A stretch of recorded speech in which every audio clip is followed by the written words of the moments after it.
Hello students, let's start with one more question on of redemption by conversion. So let's start with the question. Balance sheet of Convertible Limited as on 31st March 2018 stood at as follows. 31 मार्च 2018 की balance sheet हमें दी है. Share holder funds में we have, just look at it, 5 lakh equity shares पड़े हैं हमारे पास 10 रुपए each के. रिजर्व एंड सरप्लस में हमारे पास डिबेंचर रिडेम्पशन फंड है और जनरल रिजर्व है. फिर सिक्योर्ड लोन में हमारे पास डिबेंचर्स पड़े हैं, इन्हें हमें रिडीम करना होगा, which are 1 lakh debentures of 100 each, मतलब 1 करोड़ के डिबेंचर्स हैं हमारे पास. Other loans 50 lakh, current liabilities, fixed assets, debenture redemption fund, investment है हमारे पास, जो हमने ये फंड बनाया होगा डिबेंचर को रिडीम करने के लिए. इसके लिए हमने साथ साथ उसको इन्वेस्ट किया होगा, which I had explained you in my previous video. So ये इन्वेस्टमेंट पड़ी है हमारे पास. उसके बाद कैश एंड बैंक बैलेंस में हमारे पास 50 लाख रुपया पड़ा है and other current assets. Now what are the provisions? The questions provisions are debentures are due for redemption on 1 अप्रैल 2018. 1 अप्रैल 2018 मतलब हमें जो ये बैलेंस शीट दी है 31 मार्च 2018 की, इसके immediately next day, first day ही हमें क्या करने हैं, रिडीम करने हैं. The terms of the issue of debentures provided that they were redeemable at a premium of 5%. So ये जो डिबेंचर्स हैं इनको रिडीम करना है किसके ऊपर? 5% प्रीमियम के ऊपर. And also conferred upon again the option, conferred upon the option to the debenture holders to convert 20% of their holdings into equity shares at a predetermined price of 15.75 per share and the balance payment in cash. इन्हें क्या बोला गया कि आपके जो debentures हैं, आपके पास option है, या तो सारे का सारा 100% पैसे कैश में ले लो, या आपके पास ऑप्शन है कि 20% ऑफ योर वैल्यू आप किस में ले लो? इक्विटी शेयर्स में, जो कि आपको इश्यू होंगे 15.75 पे. Otherwise you can see your equity shares are of how much face value? 10 rupee. So which means you are being issued these shares at a premium of 5.75 per share. I repeat it, आपको option दी गई है, या तो सारे के सारे shares को पैसे 100% वापस ले लो, या क्या करो 20% ऑफ द अमाउंट ड्यू आप ले लो in the form of equity share, जो आपको इश्यू होंगे एट 15.75 पर शेयर, और 80% आप कैश में ले लो. ठीक है, and the balance payment in cash. Assuming that क्या हुआ, except for 100 debenture holders holding 25,000 share, 25,000 debentures को छोड़कर rest of them exercise the option for maximum conversion. Maximum conversion mean total जितनी मैक्सिमम कन्वर्शन बोली गई थी, कितनी बोली गई थी? 20%. मतलब 75,000 डिबेंचर्स ने बोला, होल्डर्स ऑफ 75,000 डिबेंचर्स ने बोला कि हमें 20% किसमें दे दो? शेयर्स के फॉर्म में, और 80% किसमें दे दो? कैश के फॉर्म में. और 25,000 डिबेंचर्स ने बोला कि हमें ये ऑप्शन नहीं चाहिए, हमें सारे का सारा पैसा हमारा कैश में दे दो. The investments realised 44 lakh. Investments हमारे पास कितने की थी? हमारे पास इन्वेस्टमेंट्स थी debenture redemption fund investment 40 lakh की, जो कि कितने पर बिक गई? 44 lakh. All the transactions are put through without any lag on 1st April. Same day को सारी ट्रांजेक्शन हो गई. Redraft the balance sheet of the company as on 1st April 2018 after giving effect of redemption. Show the calculation in respect of number of equity shares to be allotted and the cash payment necessary. मतलब इस question में हमसे कोई general entries नहीं मांगी हुई, हमसे मांगी हुई है ये वाली बैलेंस शीट रीड्राफ्ट करके बनाओ. ठीक है, so let's see balance sheet में चेंजेस कहां कहां हो सकती है. Let's first of all calculate this. ये है शेयर कैपिटल. अब कुछ 75% वालों ने बोला था, 75,000 डिबेंचर होल्डर्स ने, डिबेंचर्स के होल्डर्स ने बोला था कि हमें 20% इक्विटी शेयर में कन्वर्ट करा दो. तो this value is going to rise, equity share बढ़ जाएंगे. ठीक है. दूसरा, debenture redemption fund after redemption, you know, जब डिबेंचर रिडीम हो जाते हैं तो ये सारे का सारा पैसा कहां ट्रांसफर हो जाता है? जनरल रिजर्व में. This we have done in our previous videos. So इसको ट्रांसफर कर देंगे यहां पे, ये खत्म हो जाएगा. जनरल रिजर्व की वैल्यू चेंज होगी. कैसे चेंज होगी? पहला, ये इसमें आएगा, ये ऐड हो जाएगा. दूसरा, आपने इन्वेस्टमेंट सेल की है 40 लाख वाली 44 लाख पे, तो ये जो 4 लाख फायदा हुआ है ये भी इसी में जाएगा. ये भी तो हमारे पास सरप्लस की तरह पड़ा हुआ है रिजर्व, तो 4 लाख भी इसमें जाएगा. और जो आप प्रीमियम पर रिडीम कर रहे हो डिबेंचर्स, 5% प्रीमियम पर, वो जो 5% खर्चा है प्रीमियम और रिडेम्पशन, वो भी कहां से निकलेगा? यहां से निकलेगा. ठीक है, वील डिस्कस इट, आगे आएगा ये हमारे पास. देन सिक्योर्ड, ये खत्म हो जाएंगे, डिबेंचर्स बिल्कुल खत्म हो जाएंगे. ठीक है, अनसिक्योर्ड लोन पे कोई इफेक्ट नहीं आएगा, करंट लाइबिलिटी पे कोई इफेक्ट नहीं आएगा, फिक्स एसेट पे कोई इफेक्ट नहीं आएगा, डिबेंचर रिडेम्पशन फंड खत्म हो जाएगी, इन्वेस्टमेंट खत्म हो जाएगी कि हमने इसको बेच दिया है. कैश एंड बैंक बैलेंस पे इफेक्ट आएगा. क्योंकि पैसे वापस भी कर रहे हो, कुछ पैसे आ भी रहे हैं, सो वील डिस्कस, इस पे चेंज आएगा and other current asset will be same. Now, first of all, in our first working note, we shall be calculating number of shares to be issued at the time of conversion. कितने shares हम issue कर रहे हैं? So, calculation of number of shares. Total number of debentures हमारे पास कितने थे? 1 lakh debentures थे. You can see it from here. हमारे पास कितने के debentures थे? 1 लाख debentures थे. Number of debenture. ठीक है?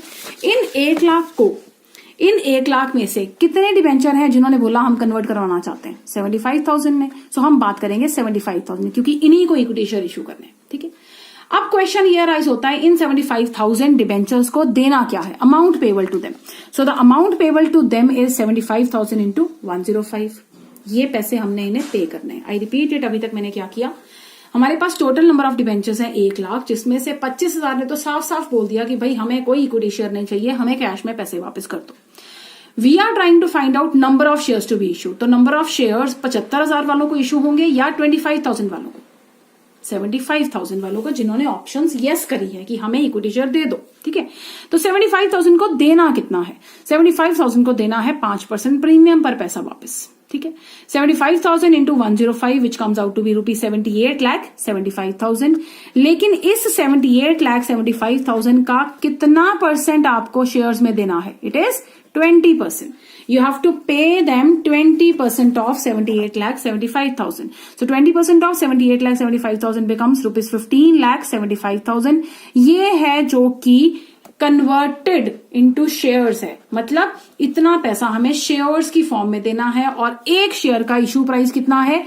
15.75 rupee, which means we can easily calculate now the number of shares to be issued, that is 15,75,000 divided by 15.75 which comes out to be 1 lakh shares.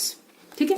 तो I repeat it once again, 75,000 debentures थे, उनको 105 रुपए पे करने थे, तो ये पैसा इनको पे करना है. इसका 20% शेयर्स में देना है. 20% कम्स आउट टू बी 15,75,000 और 15,75,000 15 रुपए 75 पैसे पे हम इनको पे दे रहे हैं शेयर्स. तो नंबर ऑफ शेयर्स हमारे कितने आ गए? 1 लाख शेयर. तो अकॉर्डिंगली हमारे आंसर में यहां पर जो नई इक्विटी शेयर कैपिटल बनेगी, वो 6 लाख इक्विटी शेयर हो जाएंगे. पहले हमारे पास कितने इक्विटी शेयर्स थे? 5 लाख. ये देखिए, पहले हमारे पास कितने इक्विटी शेयर्स थे? 5 lakh. This now how many equity shares are there? 6 lakh. 5 lakh पहले ही थे, 5 लाख हमारे पास पहले ही थे, प्लस 1 लाख और आ गए, और एक शेयर की जो फेस वैल्यू है वो 10 रुपए है, तो 5 लाख इंटू 10. ठीक है. तो ये हमारे पास आ गया 60 लाख. ठीक है. आफ्टर दैट हमने इनको इश्यू किया है किसके ऊपर? प्रीमियम के ऊपर. तो 5 लाख का हमारा जो सिक्योरिटी प्रीमियम रिजर्व भी हमारे पास आ जाएगा. और वो सिक्योरिटी प्रीमियम क्या आएगा? How many shares we have issued? 1 lakh into कितना है पर शेयर हमारा? कितना है पर शेयर हमारा प्रीमियम? पर share premium is 1 lakh into 5.75 रुपी. 10 रुपए फेस वैल्यू है, 15.75 पर इश्यू कर रहे हो, विच मीन्स 5.75 क्या हो गया आपका? Security premium reserve. So this we have calculated. So I'm ticking whatever value we are done with. Okay. Now after that let's calculate the value of general reserve. अब general reserve कैसे calculate होगी value? General reserve में हमारे पास opening balance कितना पड़ा था? 75 लाख. अब अगर डिवेंचर रिडीम ही हो गए हैं तो DRF का कोई बनता है यहाँ रखना? No. We have to transfer it to general reserve now. तो ये 50 लाख पूरा का पूरा जो डिवेंचर रिडेम्पशन फंड में पड़ा था, हमने सारे का सारा ट्रांसफर कर दिया. कहां? In general reserve. फिर 4 लाख का हमें फायदा हुआ था. 40 लाख की इन्वेस्टमेंट 44 लाख पर बिकी है, तो 4 लाख का फायदा हुआ. तो this 4 lakh will be added to the general reserve. And one thing we should not forget कि हमने ये जो डिवेंचर रिडीम किए हैं सारे के सारे, ये किसके ऊपर किए हैं? 5% प्रीमियम पे. 1 करोड़ टोटल वैल्यू थी, 1 करोड़ का 5%. तो 5% हमने इनको ज्यादा पे किया है, 1 करोड़ से ज्यादा. तो 5% is 5 lakh. This 5 lakh will be deducted from general reserve. So this is 1 crore 24 lakh. This will be the value of general reserve. क्या किया हमने? ओपनिंग बैलेंस, DRF वाला ट्रांसफर, फिर जो सरप्लस आया फ्रॉम इन्वेस्टमेंट, और फिर माइनस किया premium on redemption. So 1 crore 24 lakh ये हमारे पास यहां आ गया. And the total of reserve and surplus becomes this, and we are done with the equity share holders funds. उसके बाद अनसिक्योर्ड लोन में बच्चों कोई डिफरेंस नहीं आया, कुछ भी हमने लोन को छेड़ा तक नहीं है, ना ही हमने करंट लाइबिलिटीज को छोड़ा। So we are done with the total liability side of the balance sheet. Now coming to the asset side. Asset side में फिक्स एसेट को बच्चे हमने नहीं छेड़ा बिल्कुल भी, तो वो सेम लिख दिया मैंने। उसके बाद अदर करंट एसेट को भी हमने नहीं छेड़ा, वो भी सेम लिख दिया। बात आती है इसकी, this cash and bank balance. So let's calculate as to how you shall be calculating the value of cash and bank balances after redemption. So cash and bank balances after redemption कैसे आएगा? हमारे पास पहले opening balance कितना पड़ा था? We will write it simply. हमारे पास balance पड़ा था 50 लाख का, 50 लाख के हमारे पास कैश और एट बैंक पड़ा हुआ था, प्लस कुछ हमने इन्वेस्टमेंट सेल की जिससे हमें 44 लाख रुपए आया। तो टोटल हमारे पास कितना पैसा अवेलेबल था? That was 94 lakh. 50 लाख पहले था, 44 लाख नया आया, 94 लाख हमारे पास था। अब सिंपल सी बात है, इस 94 लाख में से जितना पैसा हमने यूज कर लिया for payment of our debenture holders, वो माइनस करके बाकी हमारे पास क्या होगा? Cash balance. But the problem is हमें पहले निकालना पड़ेगा cash paid to debenture holders, कि हमने डिबेंचर होल्डर्स को कितना पे किया। So cash paid to debenture holders. Now our debenture holders, how many debentures were there? 1 lakh debentures. 1 lakh debentures थे।